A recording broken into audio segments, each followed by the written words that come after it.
Tears வணக்கம், welcome back to my channel voice of Vinodhini. Thailand drama பார்த்துடலாங்க. அதுக்கு முன்னாடி வீடியோ சரியாக போட முடியல, அதுக்கு நான் சாரி கேட்டுக்கிறேன். இந்த ட்ராமா சீக்கிரம் கம்ப்ளீட் ஆகிடும். அதுக்கப்புறம் என்ன ட்ராமா போடுறது அப்படிங்கிற கொஞ்சம் சர்ச்சிங்கில் இருந்தேன். ட்ராமா நல்லா போயிட்டுருக்கிறப்போ அது கம்ப்ளீட் ஆனாலே பயம் வந்துடுது. நான் அடுத்து போட்ட ட்ராமாவுக்கு அந்தளவுக்கு ரெஸ்பான்ஸ் இருக்கிறது இல்லை.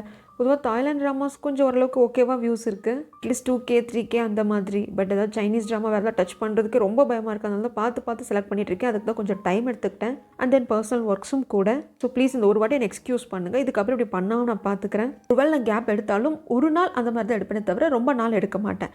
இப்போ நம்ம கண்டினியூவாக பார்க்குறதுக்கு முன்னாடி நம்ம தலையே வெடிக்கிற மாதிரியான ஒரு விஷயம் நடந்துருச்சு. ஹீரோ பார்க்கக்கூடாத கோலத்தில் ஹீரோயின் பார்த்துட்டாங்க. கை வலிக்கு கால் வலிக்கு ஜேடு மேலே ஹீரோயின் விழுந்துட்டாங்க. இங்கே வாழ்க்கையே வலிக்கிட்டும் போயிடும் போல இருக்கு. நம்ம ஹீரோக்கு என்ன கேட்குறதுனே தெரியல. அங்கேருந்து அப்படியே போயிடுறாங்க. பின்னாடி ஹீரோயின் ஓடி வந்து என்ன மன்னிச்சிரு, இது நீ நினைக்கிற மாதிரி கிடையாது, நான் சொல்லி புரிய வைக்கிறேன் அப்படிங்கிறதுக்கு ஹீரோயின் கையை எடுத்து விட்டு ஒரு பாட்டுக்கு வந்துட. இதுக்கப்புறம் நடந்தது அப்படி நம்ம கண்டினியூவாக பார்த்துடலாம். ஹீரோயின் கையை எடுத்து விட்டு ஹீரோ போயிட்டார். பின்னாடியே அந்த ஜேடுக்கு இவ எப்படி நம்ம ரூமுக்கு வந்தா அப்படின்ட்டு இருக்கு. ஹீரோயின் திரும்பி வந்து தன் திங்ஸ் எடுத்துகிட்டு போகலாம் அப்படிங்கிறப்போ, நேற்று நைட் எங்கே போயிருந்த, என்னோட வீட்டில் ஏன் ரூமில் நீ எப்படி இருக்க என்ன அப்படின்னு கேட்குறதுக்கு அந்த ஃபைல் எடுத்துகிட்டு வந்து இதில் இருக்கிற டிசைன்ஸ் எல்லாமே என்னோட ஒர்க்கு, எல்லாரும் சொல்கிற மாதிரி கிடையாது, நீ கொஞ்சம் பெட்டரான பர்சனாக இருப்பேன்னு நினச்சேன், நீ அப்படி கிடையாது, என்னோட டிசைனை நீ திருடி இருக்க, இது கொஞ்சம் கூட நியாயம் கிடையாதுங்கிறதுக்கு இல்லை, இது பியூர் மிஸ் அண்டர்ஸ்டாண்டிங் தான், நான் யார் ஒர்க்கையும் திருடலை, அப்படி திருடணுங்கிற அவசியம் இல்லை, அப்படி நான் கம்பெனி நடத்தணுங்கிற அவசியம் இல்லை, அனுபவம் தான் நம்பர் 1 இடத்துல இருக்குது, ஜேட் கார்மெண்ட்ஸ் நம்பர் 1க்கு வரணும்னு ஆசைப்படுறேன், பட் அதுக்காக குறுக்கோலையை தேட மாட்டேன் அப்படிங்கிறாங்க. பட் நம்ம ஹீரோயின் கண்ணா பின்னான்னு திட்டிட்டு வந்துட. நடந்த அத்தனை கூத்தையும் ஹெவனில் இருக்கிற ஹீரோயினோட அம்மா பார்த்துட்டு இருக்காங்க. எப்படி பதறும், 2 பேரும் கல்யாணம் பண்ணிட்டு சந்தோஷமாக இருப்பாங்கன்னு பார்த்தா இப்படி கன்றாவியான கோலத்தில் டீ பார்த்துட்டானே, இதுக்கப்புறம் என்ன நடக்கும் கார்டியன் ஏஞ்சல் அப்படிங்கிறதுக்கு நம்மளால் எதுவும் பண்ண முடியாது. ஹெவனோட ரூல்ஸுக்கு கட்டுப்பட்டு உன் பொண்ணுக்குள்ளால் ஹெல்ப்பும் பண்ண முடியாது. அவள் விதியை அவள் தான் எதிர்கொண்டாக்கணும். அது மட்டும் இல்லாமல் மனுஷங்களை பொறுத்த வரைக்கும் அங்கே என்ன அப்படிங்கிறத ஆராய்ச்சி பண்ணுறதுக்கு முன்னாடி கண்ணால் பார்த்ததை உடனே ஆன் த ஸ்பாட் இப்படியாதான் இருக்கும்னு சொல்லிட்டு அந்த எண்டு வரைக்கும் ஜட்ஜ்மெண்ட் எழுதிடுவாங்க. இதில் இருந்தவங்க எப்படி வராங்க அப்படின்னு பார்க்கலாம், நம்ம வெயிட் பண்ணி தான் பார்க்கணும் அப்படின்னு சொல்லிடுறாங்களா. இந்த பக்கம் ஹீரோக்கு மனசே உடஞ்சிருது. ஹீரோயின் டாக்ஸியில் வந்துட்டு இருக்கிறப்ப கூட ஹீரோக்கு கால் பண்ணுறாங்க. பட் ஹீரோ அட்டன் பண்ணுறதே இல்லை. நிறைய வாட்டி ஜேடும் ஹீரோயினும் க்ளோஸாக பேசிக்கிறது, வெளியே போகிறதுல பார்த்துருக்காரு இல்லையா. ஸோ அதனால் ஒரு வேளை இருக்குமோ அப்படின்னு சொல்லிட்டு நினச்சிக்கிறாரு. அப்போ ஓரன் கேட்டிருந்து ஹீரோக்கு கால் வருது. இன்றைக்கி காலையில் 10 மணிக்கு தான் அம்மா அப்பாவை மீட் பண்ண வரணும் அப்படின்னு சொல்லிட்டு ஓரன் கேட்டுருந்துருப்பா இல்லையா. அதை மெமரி பண்ணுறதுக்காக தான் கால் பண்ணேன்னு சொல்ல, கண்டிப்பாக நான் இப்போ வரேன் அப்படின்னு சொல்லிட்டு அங்கே ஹீரோ கிளம்பி போயிடுறாங்க. ஹீரோயின் நேராக ஆஃபீஸ்க்கு வந்து ஹீரோ மீட் பண்ணலாம் அப்படின்ட்டு வராங்க. ஹீரோ ஆஃபீஸில் இல்லை. சரி வீட்டுக்கு வரலான்னு பார்த்தா வீட்லேயும் ஹீரோ இல்லை. இந்த பக்கம் ஜேடுக்கு டவுட்டு. ஜேடுக்கு டிசைனிங் நாலேஜ் கிடையாது. அதுக்காக ஒரு லேடி ஹையர் பண்ணியிருப்பாங்க இல்லையா. அந்த டிசைனிங் லேடியை கூப்பிட்டு, ஏமா இதெல்லாம் வந்து நீ தான் வரைஞ்சியா இல்லை வேறு ஏதாவது ஒருத்தவங்களோட டிசைனை பார்த்து காப்பி பண்ணியா அப்படின்னு கேட்குறதுக்கு, யார் சார் சொன்னது, அப்படியெல்லாம் கிடையாது, நீங்கள் இப்படி ஒரு அபாண்டமான பள்ளி மேலே நீங்கள் தூக்கி போடக்கூடாது, இதை பாருங்கள் அப்படின்னு சொல்லிட்டு சில புக்ஸ் எல்லாம் காட்டுறாங்க. ஆக்சுவலாக எப்போவுமே எடுப்பில் ஒருத்தவங்க எதுவுமே ஸ்கெட்ச் பண்ணிட முடியாது. அந்த டிசைன் கரெக்டாக வர்றதுக்கு முன்னாடி நிறைய ஃபேர் டிசைன்ஸ் போட்டு பார்த்துருப்பாங்க இல்லையா, இப்படி இருக்குமோ அப்படி இருக்குமோன்னு சொல்லிட்டு. ஸோ அது ஒர்க் பண்ண ரஃப் நோட்டை காட்டுறாங்க. இதுதான் எனக்கான ப்ரூஃப். அது மட்டும் இல்லாமல் இந்த மாதிரி நம்ம கம்பெனி மேலே பழி போட்டவங்கள நீங்கள் சும்மா விடக்கூடாது சார், கேஸ் போடணும் அப்படிங்கிறாங்க. ஓகேம்மா, நீ வந்து எல்லாத்துலேயும் கரெக்டாக இருக்க, ஆதாரமெல்லாம் கூட என்கிட்ட கொடுத்துக்கிட்டேன், நான் பார்த்துக்கிறேன், யார் வந்து நம்ம கம்பெனி மேலேயும் மேலேயும் பழி போட்டாங்களோ நான் பார்த்துக்கிறேன் அப்படின்னு சொல்லிட்டு அந்த பொண்ணை அனுப்பிச்சிடுறாங்க. இந்த பக்கம் ஹீரோயினுக்கு டைம் குறைவாக இருக்குது. ஏன்னா அந்த 10 ஸ்கெச்சஸையும் 3 நாளில் முடிக்கணும். ஹீரோயின் 2 நாளில் முடிச்சிட்டாங்க. இன்னும் 1 நாள் தான் இருக்குது. நாளைக்கு கிரேஸ் மில்லரை பார்க்க போகணும். அதுக்குள்ளே 10 ஸ்கெச்சஸ் கம்ப்ளீட் பண்ணி ஆகணும். அதனால் அதை வரைகிறதுக்காக உட்கார ஜேட் கால் பண்ணுறான். இவங்க அட்டன் பண்ணுறது இல்லை. இவங்க ஹீரோ கால் பண்ண ஹீரோ அட்டன் பண்ணுறது இல்லை. அந்த பக்கம் ஹீரோ ஓனோட அம்மா அப்பாவை பார்க்க வந்திருக்காங்க. அவங்க சுற்றி வளர்ச்செல்லாம் பேசல, டேரெக்டாகவே பேசிடுறாங்க. இந்த பார்ப்பா தம்பி, என் பொண்ணு கூட நீ சரியாக வெளியே போகிறதில்ல, அவகிட்ட பேசுறதில்ல அப்படின்னு கேள்விப்பட்டேன். நீங்கள் சும்மா பேருக்கு டேட்டிங் பண்ணுறோம் அப்படின்ட்டு ஊர் உலகத்துக்கு காமிச்சிக்கிட்டு அவளுக்கு டைம் ஸ்பெண்ட் பண்ணாமல் இருந்தா அப்படின்னா அது என் பொண்ணோட ஃபியூச்சருக்கும் நல்லதில்லை. அவள் மட்டும் மேலே ஒரு ஃபீலிங்ஸோடு இருக்கா, உனக்கு அது இல்லை அப்படின்னா ஃப்ராங்காக சொல்லிவிடு அப்படிங்கிறதுக்கு நம்ம ஹீரோ, நீங்கள் சொல்கிறதெல்லாம் எனக்கு புரியுது, நான் பண்ண தப்புக்காக மன்னிப்பு கேட்டுக்கிறேன், எனக்கு வந்து ஓரன் மேலே ஃபீலிங்ஸ் இல்லை, அவளை நான் டேட் பண்ணது உண்மை தான், அவளை மாதிரி ஒரு பொண்ணை டேட் பண்ணணும்னு எல்லாருமே ஆசைப்படுவாங்க, தன் லைஃப்பில் அப்படி ஒரு பொண்ணு வேணும்னு நினைப்பாங்க. நானும் அப்படி தான் நினச்சேன். பட் அவள் கூட டேட் பண்ண ஆரம்பித்ததுக்கு அப்புறமாக தான் தெரிஞ்சுது எனக்கு அவள் கூட வந்து ஒரு சிஸ்டர் ஃபீலிங் இருக்குது அப்படின்னு சொல்லிடுறான். அவ்வளோதான் கோபம் வருது அவங்க 2 பேர்த்துக்கும். என் பொண்ணை நீ அம்போன்னு விட்டுருக்கா அப்படின்னு சொல்லிட்டு ஓரனோட அம்மா கத்த, ஓரனோட அப்பானா அடியே வச்சிடுறாரு. என்னது இதை வம்பா இருக்குது, என் பொண்ணு பிடிக்கலன்னா வேண்டான்னு சொல்லிடுன்னு சொன்னது இவங்க தான். வேண்டான்னு சொன்னால் அடிக்கவும் செய்கிறாங்க. அதுக்கு மிக முக்கியமான காரணம், ஒரு முறை இவங்களோட ஷாப்பிங் மாலோட 20th ஆனிவர்சரிக்கு கிரேஸ் மில்லர் வந்திருப்பாங்க இல்லையா, அப்போது ஹீரோவும் அந்த ஓரன் பொண்ணு ஜோடியை ஃபோட்டோ எடுத்துகிட்டு இருப்பாங்க இல்லையா. ஸோ அதனால இவங்க வந்து கல்யாணம் பண்ணிக்க போகிறாங்க அப்படிங்கிற மாதிரி ரூம்பர்ஸ் எல்லாம் வந்து மேகசின்ஸில் வர ஆரம்பிச்சிருக்கோம். அதுவும் இவங்களுக்கு ஒரு ப்ரெஷராக இருக்குது. பட் ஹீரோ கம்ப்ளீட்டாக முடிவு பண்ணிட்டாரு, இல்லை நம்ம இதுக்கப்புறம் இதை வந்து தேவையே இல்லாமல் கொண்டு போயிட்டு இருந்தா ஓரனோட மனசும் கெட்டு போயிடும், நம்ம தெரிஞ்சே தப்பு பண்ணுற மாதிரி இருக்கும் அப்படின்னு சொல்லிடுறாங்க. நீங்கள் எந்த முடிவு எடுத்தாலும் நான் ஒத்துக்கிறேன் அங்கிள், உங்கள் கோபம் நியாயமானது அப்படின்னு சொல்லிட்டு எதுவுமே கோபத்தை காட்டாமல் ஹீரோ வந்துடுறாங்க. தான் அம்மா அப்பாவை பார்த்து பேசினதுக்கு அப்புறமாக என்ன வந்து பாருன்னு ஓரன் சொல்லியிருப்பா போல இருக்கு. ஓரன் வெயிட் பண்ண டீ அங்கே வர்றான். டீயோட முகத்தை பார்த்ததுமே ஓரனுக்கு டவுட் ஆகிடுது. என்னாச்சு, அம்மா அப்பா ஏதாவது கோவப்பட்டாங்களா அப்படிங்கிறாங்க. ஏன்னா அடிச்ச அடியில் உதட்டுக்கு பக்கத்தில் ரத்தம் வந்துட்டுருக்கும் டீக்கு. எனக்கு பயமாக இருக்கு டீ, என்னாச்சு ஏதாச்சு அப்படிங்கிறதுக்கு என்னை மன்னிச்சிரு, நீ ரொம்ப பெஸ்ட்டான பர்ஃபெக்டான பொண்ணு, பட் உனக்கு நான் பர்ஃபெக்டான பையன் கிடையாது. ஏன்னா நான் என்னதான் முயற்சி பண்ணாலும் எனக்கு மேலே காதல் வரல. இந்த மாதிரி ஒரு பொண்ணு வாழ்க்கையில் இருக்கணும், நீ ஒரு பர்ஃபெக்டான பொண்ணு அப்படின்னு சொல்லிட்டு எங்கள் அம்மா சொல்லுவாங்க. அது உண்மைதான், பட் என்னமோ தெரியல, எனக்கு அந்த ஃபீலிங்ஸ் வரல, என்னை மன்னிச்சிரு, ஒரு அண்ணனா நான் உனக்கு இருப்பேன், எனக்கு நீ தங்கச்சியாயிரு அப்படின்னு சொல்கிறாங்க. எல்லாம் கேட்குற ஓரனால தாங்கிக்க முடியல, அலறா. பட் இருந்தாலும் பரவாயில்ல டி, நீ இப்போவாவது சொன்னியே, நம்ம ரொம்ப க்ளோஸ் ஆகலை, அதுக்குள்ளே சொன்னதுக்கு நன்றி அப்படின்னு சொல்லி ஒரு ஃப்ரெண்ட்லியாக ஹக் பண்ணிக்கிட்டாலும் பாவம் ஓரனுக்கு ரொம்ப வலிக்குது. ஏன்னா ஓரன் வந்து ஹீரோ டீயை ட்ரூவாக லவ் பண்ணவே ஆரம்பிச்சிருப்பா. அதனால் அவளுக்கு அது ரொம்ப பெயினாக இருக்குது. இங்கே ஹீரோயினை பார்க்குறதுக்கு அந்த ஜெட் வீட்டுக்கே வர்றான். இந்த மாதிரி கரெக்டாக என்ன ஏதுன்னு பேசிக்கலாம்னு சொல்லிட்டு. பட் ஹீரோயின் பார்க்க மாட்டேன்னு சொல்லிடுறாங்க.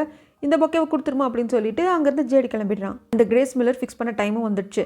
மத்தியானம் 3 மணிக்கு நீங்கள் வந்து என்ன மீட் பண்ணுங்க, டிசைன்ஸ் எடுத்துகிட்டு சொல்லியிருப்பாங்க. இது வரைக்கும் ஹீரோயினும் வரல, என்ன ஆக போகுது அப்படின்னு பாயலோட அசிஸ்டன்ட் கேட்குறதுக்கு என்ன ஆக போகுது இப்படிலாம் நடக்கும்னு தெரிஞ்சு தான் நம்மளோட டிசைனர்ஸ் கிட்ட சொல்லி 10 ஸ்கெட்சை ரெடி பண்ண சொல்லியிருந்தேன், அட்லீஸ்ட் அதையாவது கொடுக்கலாம் அப்படின்ட்டு அங்கேருந்து பாயல் கிளம்பி ஹீரோட ரூமுக்கு வந்து கிட்டத்தட்ட 3 மணி ஆக போகுது. கிரேஸ் மில்லர் கிட்ட உங்களுக்கு அப்பாயின்மெண்ட் இருக்குது, நீ வீசினங்கையும் வெறுங்கையுமா போய் நின்னா நல்லாவே இருக்காது, நம்மளுக்கு அவங்க பெரிய ஆப்பர்ச்சுனிட்டி கொடுத்துருக்காங்க. ஸோ அதனால ஒரு 10 ஸ்கெச்சஸ் நான் ரெடி பண்ணி வச்சிருக்கேன், அதை கொண்டு போய் கொடு. அது பெஸ்ட்டாக இருக்குமா, நாம செலக்ட் ஆவோமா அப்படிங்கிறது எனக்கு தெரியாது, அட்லீஸ்ட் ஒன்றுமே இல்லாமல் வெறும் கையோடு போய் நிற்கிறதுக்கு அதையாவது சப்மிட் பண்ணலாம்ல அப்படிங்கிறப்போ நம்ம ஹீரோயின் ஓடி வந்து நான் 10 ஸ்கெச்சஸையும் கம்ப்ளீட் பண்ணிட்டேன்னு சொல்கிறாங்க. இதை பாயல் கொஞ்சம் கூட எதிர்பார்க்கல. நம்ம டீ அப்போ கூட சிஸ்டம்லேருந்து தலையை தூக்கலையே, ஓகே காரில் போய் வெயிட் பண்ணு, நம்ம போய் கிரேஸ் மில்லர் பார்க்கலாங்கிறாங்க. டீ அதுக்கு முன்னாடி நான் உங்ககிட்ட பேசணும் அப்படின்னு சொல்லிட்டு ஓர கண்ணால் பாயலை பார்த்து என்ன நிற்கிற, 2 கோ-பிரசிடென்ட்டும் பேசிகிட்டு இருக்கோம், நீ வெளியே போன்னு துரத்தி விட்டுட்டு ஹீரோ கிட்ட பேச ட்ரை பண்ணுறாங்க. பட் அவர் பேச்சே கொடுக்கறதில்ல. 2 பேரும் வந்து கிரேஸ் மில்லரை பார்க்கவும் வந்துடுறாங்க. ஹெவனில் இருக்கிற அம்மா கேட்குறாங்க, அவங்க 2 பேத்துக்குள்ளே இந்த மாதிரி இருக்கக்கூடாது, என் பொண்ணோட ட்ரூ லவ் கண்டிப்பாக டீ தான் அப்படிங்கிறது தெரிஞ்சிருச்சு, ப்ளீஸ் ஏதாவது பண்ணுங்களேன் அப்படிங்கிறாங்க. ரொம்ப ரொம்ப ரெக்வஸ்ட் பண்ணுறதுனால சரி இரு, இந்த ஹெவனோட ரூல்ஸுக்கு உட்பட்டு என்னால் என்ன பண்ண முடியுமா பண்ணுறேன் அப்படின்னு சொல்லிட்டு டக்குன்னு ஒரு சர்வன்ட் கெட்டப்பில் அங்கே வந்து கீழே தரைக்கு மாஃப் போடுற மாதிரி, சார் கொஞ்சம் அங்கே போய் உட்காருங்க அப்படிங்கிறாங்க. சார் கொஞ்சம் அங்கே தான் அவங்க பக்கத்தில் சீட் இருக்குல்ல, அங்கே போய் உட்காருங்க அப்படின்னு சொல்லிட்டு திடீர்னு ஒரு கப்பன் சாஸில் போட்டு உடச்சிடுறாங்க. அவ்வளோதான், உடஞ்சி போச்சு. உடஞ்சி போனது எப்பவும் ஒட்ட வைக்க முடியாது, ஒட்ட வச்சாலும் உடஞ்சிருக்கு அப்படிங்கிறது நல்லாவே தெரியும். எதையும் எடுத்தோம் கவுத்தோம் அப்படின்னு முடிவு பண்ணிடக்கூடாது. நம்ம பார்க்குறது ஒன்றா இருக்கலாம், ஆனால் அதுக்குள்ளே இருக்கிற உள்ள அர்த்தம் வேறையாக இருக்கலாம்னு சொல்லிட்டு பாட்டுக்கு ஒரு பெரிய லெக்சர் கொடுக்குறாங்க. இது இவங்க 2 பேத்துக்கும் லைட்டாக உரைக்கிற மாதிரி தான் இருக்குது. ஏமா கப்பை உடச்சிருக்க, உன் முதலாளி அம்மா பார்த்து திட்டுவாங்க, அதை விட்டுட்டு ஒட்ட வைக்க முடியாது, ஒட்ட வச்சாலும் உடஞ்சது தெரியும்னு கிளாஸ் எடுத்துகிட்டு இருக்கேன்னு இவங்க 2 பேரும் கேட்டுருந்துருக்கணும். ஆனால் அவங்க கேட்க மாட்டாங்க, ஏன்னா ஸ்கிரிப்டில் அது இல்லை. 2 பேரும் அவங்கள பேனு பார்க்க அந்த பக்கம் நம்மளோட காடி நெஞ்சில் போயிடுறாங்க. ஓகே வந்த வேலை முடிஞ்சது, இதுக்கப்புறம் உங்க பேசிக்கிட்டுன்னு நினைக்கிறாங்க. நம்ம ஹீரோயினே பேச வராங்க. நீ பார்த்தது அப்படின்னு ஆரம்பிக்கிறப்போ நான் பார்த்ததெல்லாம் இருக்கட்டும், சரி உன் மேலே தப்பே இல்லைனாலும் அங்கே ஏன் அந்த கோலத்தில் நீ இருந்தால் எனக்கு எக்ஸ்பிளைன் பண்ணு அப்படிங்கிறதுக்கு ஹீரோயினுக்கு எப்படி எக்ஸ்பிளைன் பண்ணுறதுனே தெரியல. இதெல்லாம் சொன்ன நீ சத்தியமாக நம்ப மாட்டேன், நீ கிண்டல் தான் பண்ணுவேன், நீ கிண்டல் பண்ணுறது கூட எனக்கு ஓகே பரவாயில்ல, பட் நீ நம்பவே மாட்டேன், ரொம்ப சில்லின்னு நினைப்பேன். இன்னும் சொல்ல போனால் நான் ஏதோ தப்பு பண்ணிவிட்டு அதை மறைக்கிறதுக்காக ஏதோ கதையெல்லாம் சொல்கிறேன் நீ நினைப்பேன் அப்படிங்கிறதுக்கு, இதை பாரு நான் சத்தியமாக நான் நம்புறேன்ல, சொல்லு, நான் கிண்டல் பண்ண மாட்டேன், நீ சொல்கிறத நான் நம்புகிறேன், சொல்லு அப்படிங்கிறாங்க. கிட்டத்தட்ட சொல்லிடலாம் அப்படிங்கிற அளவுக்கு ஹீரோயின் வந்துட்டு அதுக்குள்ளே கிரேஸ் மில்லர் உங்களை கூப்பிடுறாங்க அப்படின்னு சொல்லிடுறாங்க. இவங்க 2 பேரும் ஃப்ராங்காக பேசி சமாதானம் ஆகலை அப்படின்னாலும் ஓரளவுக்கு பேசிட்டாங்க அப்படிங்கிறது ஹெவனில் இருக்கிற அம்மாவுக்கு ஹாப்பி. அதுக்கப்புறம் டிசைன்ஸ் எல்லாம் கொண்டு வந்து காட்டுறாங்க. கரெக்டாக ஜேடும் வரான். நம்ம ஹீரோயினோட டிசைன்ஸும் பார்த்துடுறாங்க. ஹீரோயின் ஃபஸ்ட்டு பண்ண டிசைன் வந்து அவங்க அம்மாவை மனசில் வச்சு அதில் ஒரு லவ் இருக்கும், ஒரு எலிகென்ட் இருக்கும், அந்த மாதிரி தான் இந்த டிசைனோட தீமே இருக்கும். இந்த ஜேடோட டிசைனை பார்க்குறப்போ ஹீரோக்கே புரிஞ்சிருது இது ஹீரோயினோட டிசைன் தான். ஏன்னா ஹீரோயின் ஃபஸ்ட்டு வரைஞ்சதுமே ஹீரோக்கு தான் ஃபோட்டோ எடுத்து அனுப்பிச்சிருப்பாங்க. கிரேஸ் மில்லர் 2ஐயும் பார்த்துட்டு 2 ஃபைலையும் பக்கத்தில் வச்சுட்டு உங்கள் 2 பேரோட டிசைன்ஸும் எனக்கு பிடிச்சிருக்கு, தனாபாவனோட டிசைன்ஸில் ஒரு யூனிக்னஸ் இருக்குது, அதே மாதிரி ஜேட் கார்மெண்ட்ஸோட டிசைனில் லவ் அண்ட் எலிகன்ஸ் இருக்குது, எனக்கு அது பிடிச்சிருக்கு. ஸோ அதனால உங்கள் 2 பேரையும் செலக்ட் பண்ணுறேன். ஏன்னா எனக்கு கன்ஃபியூஸாக இருக்கிறதுனால தான். 2 பேருமே இதுக்கான ஒர்க்கை போடுங்க. கேட் வாக்கில் உங்கள் மாடல்ஸு நீங்கள் பண்ண டிசைனை வேர் பண்ணிட்டு நடக்கட்டும். அதுக்கப்புறம் நான் முடிவு பண்ணிக்கிறேன். அப்போ தான் என்னோடய ஃபைனல் ரிசல்ட்டை சொல்ல முடியும் அப்படின்னு சொல்லிவிட, அட்லீஸ்ட் இந்த ரவுண்டில் பாஸ் ஆனோமே அப்படின்ட்டு தான் நம்ம ஹீரோயினுக்கும் ஹீரோவுக்கும் இருக்குது. அப்போ ஓர்னோட அம்மா அப்பாலாம் வந்துடுறாங்க. ஓகே, பிஸ்னஸ்க்கான டைம் முடிஞ்சிருச்சு, கொஞ்சம் இது ஃபேமிலி டைம், நம்ம அப்புறமா அதை பற்றி பேசலாம், நீங்கள் உங்கள் ஃபைல்ஸ் எடுத்துகிட்டு போங்க அப்படிங்கிறப்போ ஹீரோயின் ஜேடெல்லாம் கிளம்புறாங்க. இருப்பா, நீ எங்கே போகிற ஹீரோட்டி, நீ உட்காரு அப்படின்னு கிரேஸ் மில்லர் சொல்கிறாங்க. ஏன்னா நீ இந்த குடும்பத்தில் ஒருத்தர், அதாவது இந்த குடும்பத்தில் ஒருத்தன் ஆக போகிற, சீக்கிரமாக உனக்கும் ஒருனுக்கும் என்கேஜ்மெண்ட் ஆக போகுதில்ல அப்படிங்கிறப்போ ஹீரோயின் அப்படியே திரும்பி ஹீரோவை பார்த்து, இவளை என்கேஜ்மெண்ட் பண்ணிக்கலாங்கிற பிளானை வச்சுட்டு தான் எவனோ ஒருத்தன் கூட நான் இருந்துரு நீ பொசசுவானி அப்படிங்கிற மாதிரி லுக்கு விட்டு போயிடுறாங்க.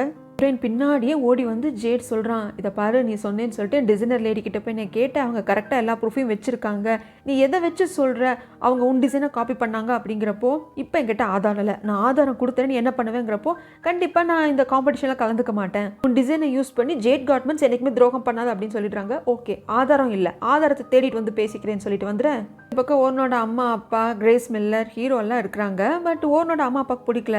இந்த பார்ட்டி நீ கிளம்பலாம், நாங்கள் கிரேஸ் மில்லர் கிட்ட பர்சனலாக பேசணும். அப்புறம் கிரேஸ் டீ வந்து நம்ம ஃபேமிலியும் கிடையாது, இதுக்கப்புறம் நம்ம ஃபேமிலிக்குள்ளே ஒருத்தனவும் ஆக போகிறது இல்லை, ஏன்னா நம்ம ஓரனை கல்யாணம் பண்ணிக்க மாட்டேன், இன்ட்ரெஸ்ட் இல்லை அவன் சொல்லிட்டான் அப்படிங்கிறாங்க. கிரேஸ் மில்லருக்கு இது ஷாக்காக இருக்குது. நம்ம ஹீரோ எழுந்து நின்று வணக்கம்னு சொல்லிட்டு வெளியே வந்துடுறாங்க. ஹீரோ அந்த பக்கம் வந்ததும், நான் அவனை சும்மா விட போகிறது கிடையாது, தனாபா அவன் இருக்கிற ஷேர்ஸ் எல்லாம் எடுக்க போகிறேன், அவனை பழி வாங்க போகிறேன், அதுக்கு கிரேஸ் நீ எனக்கு ஹெல்ப் பண்ணும் அப்படிங்கிறாங்க. இதை பாருங்கள், பிஸ்னஸ் வேறு எமோஷன்ஸ் வேறு. பிஸ்னஸ்ன்னு வந்துருச்சுன்னா என்னோட எதிரிக்கிட்ட இருந்து கூட ஒரு நல்ல குவாலிட்டியான ப்ராடக்ட் இருந்ததுன்னா மனசார நான் பாராட்டுவேன். எனக்கு வேண்டவே வேண்டாம்னு நினைக்கிற பர்சன் கிட்ட இருந்து எனக்கு ஒரு நல்ல டிசைன் கிடைச்சாலும் நான் அதை மனசார ஏற்றுக்குவேன். ஸோ ரெண்டையும் போட்டு மிக்ஸ் பண்ணிக்காதீங்க அப்படிங்கிறாங்க. அதெல்லாம் என்னால் பண்ணாமல் இருக்க முடியாது, என் பொண்ணை அள வச்சுட்டான், அவன் மனசை கஷ்டப்படுத்திட்டான், அவனுக்கு நரகம்னா என்னன்னு காட்டுவேன் அப்படின்னு சொல்லி பழிவாங்கிற மாதிரி ஓரனோட அப்பா பேசுறதுக்கு ஓரன் கெஞ்சுறான். அப்பா ப்ளீஸ்ப்பா இப்படி பண்ணாதீங்க, அவன் என்னை பிடிக்கலன்னு சொல்லிட்டான் அப்படிங்கிறதுக்காக நீங்கள் இப்படி பண்ணிங்கன்னா அதுதான் இன்னும் ரொம்ப ஹர்ட் பண்ணுது, இன்னும் அது எதையும் மறக்க விடாமல் அதை நான் பண்ணிக்கிட்டே இருக்குது அப்படிங்கிறப்போ கிரேஸும் சொல்கிறாங்க, நீங்கள் பண்ணுற விஷயம் அவ்வளோதான் காயப்படுத்துது, அதை விட்டு வெளியே வரணும் அப்படின்னா இங்கே ஃபஸ்ட்டு பழி வாங்குறேன் அப்படி இப்படின்னு சொல்லிட்டு ஹீரோ ஓரனை வேண்டான்னு சொன்ன அந்த விஷயத்தையே பேசுகிறத ஃபஸ்ட்டு ஸ்டாப் பண்ணிவிட்டு அடுத்து என்னன்னு பாருங்கன்னு சொல்கிறாங்க. இந்த பக்கம் ஹீரோயின் அவசர அவசரமாக கம்பெனிக்கு வராங்க. சன்செட் ஆக போகுது, இவங்க பேர்டாக மாறிடுவாங்க. ஆனால் கம்பெனிக்குள்ளே வரணும்னு ஆசைப்படுறாங்க. தன் ரூமுக்குள்ளேயே வந்துட்டு இப்போ நான் கண்டுபிடிக்கிறேன் யார் என் டிசைனை திருநது, உண்மையிலே இந்த கம்பெனிக்கு துரோகம் பண்ணது யாருன்னு இப்போ நான் கண்டுபிடிக்கிறேன் அப்படின்னு சொல்லிட்டு பேடாக மாறணும்னு ஈகராக வெயிட் பண்ணுறாங்க. சன்செட் ஆயிடுது, இவங்க பறவையாகவும் மாறிடுறாங்க. மாறினதுமே பாயலோட ரூமுக்கு தான் வர்றாங்க. ரூம் வந்து க்ளோஸாக இருக்குது, பட் உள்ள பாயலும் அவளோட லேடி அசிஸ்டண்ட்டும் இருக்காங்க. அவங்க பேசிக்கிறது கேட்குது. இன்னும் என்ன ஹீரோயின் கிட்டேருந்து காலே வரல. ஒருவேளை கிரேஸ் மில்லர் ஹீரோயினோட ஒர்க்கை ஏற்றுட்டு இருந்திருக்க மாட்டான், அதனால தான் அவமானத்தில் அவள் கால் பண்ணல அப்படிங்கிறப்போ இன்னொரு அசிஸ்டண்ட் வெளியிருந்து ஓடி வரான். அவன் கதவை திறக்கிறதுனால தான் ஹீரோயினால் உள்ளே வர முடியுது. பாயல் மேடம் ஹீரோயினோட ஒர்க்கை கிரேஸ் மில்லர் அக்செப்ட் பண்ணிக்கிட்டாங்க அப்படின்னு சொல்கிறாங்க.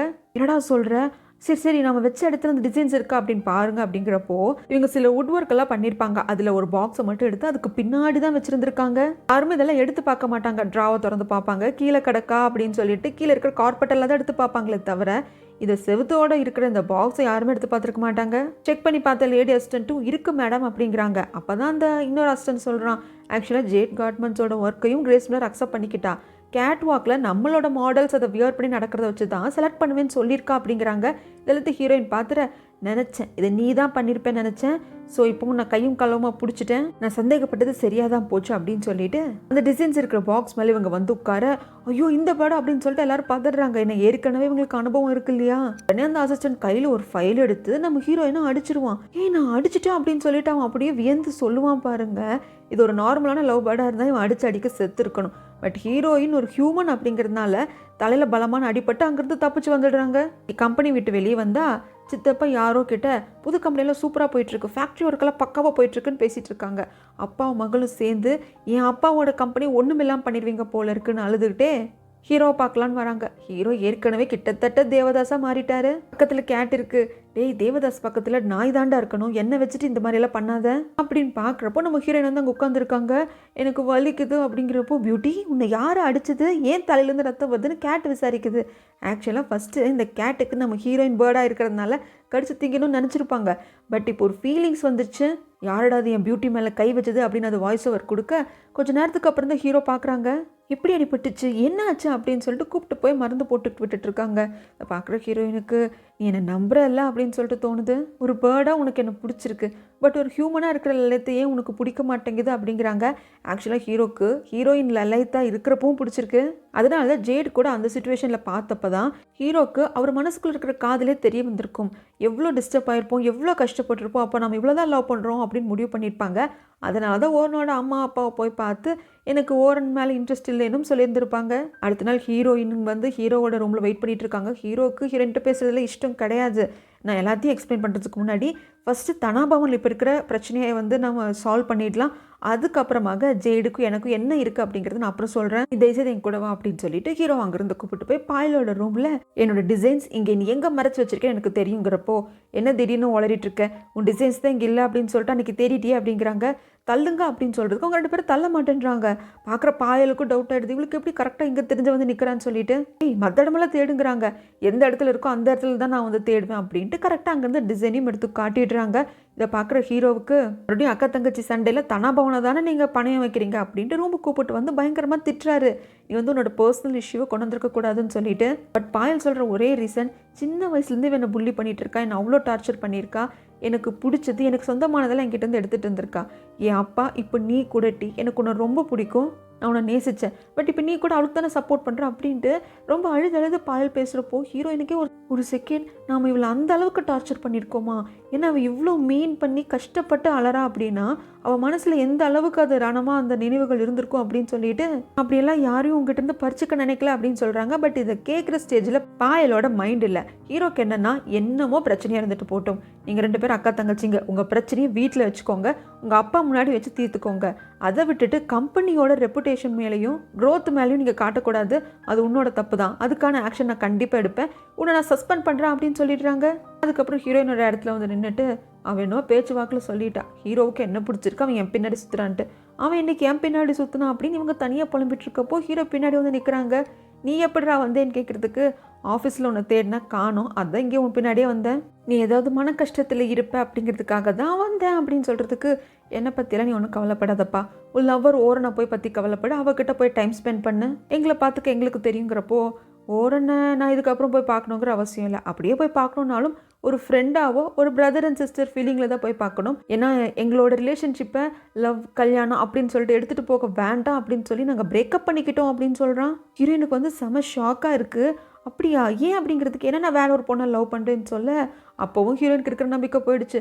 வேற ஒரு பொண்ணு, அது யாருன்னு கேட்குறாங்க. கொஞ்ச நேரத்துக்கு முன்னாடி பாயல் சொன்னா பார்த்தியா, அந்த பொண்ணு தான், அது வேற யாருமே இல்லை, நீ தான் அப்படின்னதும் ஹீரோயினுக்கு பயங்கர ஹாப்பி.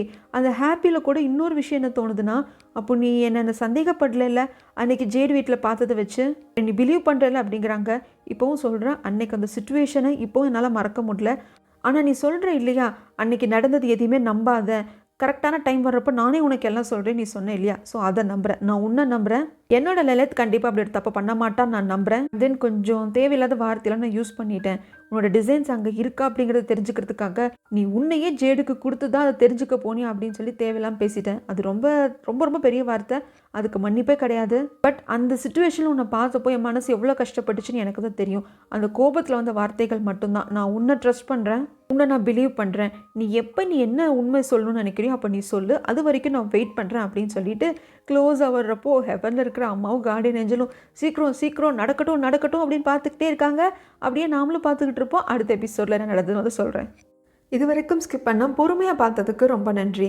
என்னோடய எக்ஸ்ப்ளனேஷன் எப்படி இருந்தது, என்னோட ட்ராமா செலெக்ஷன்ஸ் எப்படி இருக்குன்னு சொல்லிட்டு மறக்காமல் கமெண்ட் பண்ணுங்கள். என்னோட மற்ற சேனல்ஸோட லிங்க், என்னோட சோஷியல் மீடியாவோட லிங்க் எல்லாமே டிஸ்கிரிப்ஷன் பாக்ஸில் இருக்குது. ஒன்ஸ் போய் விசிட் பண்ணுங்கள், கண்டிப்பாக உங்களுக்கு பிடிக்கும். உங்கள் சப்போர்ட் எனக்கு ரொம்ப முக்கியம். தேங்க்யூ.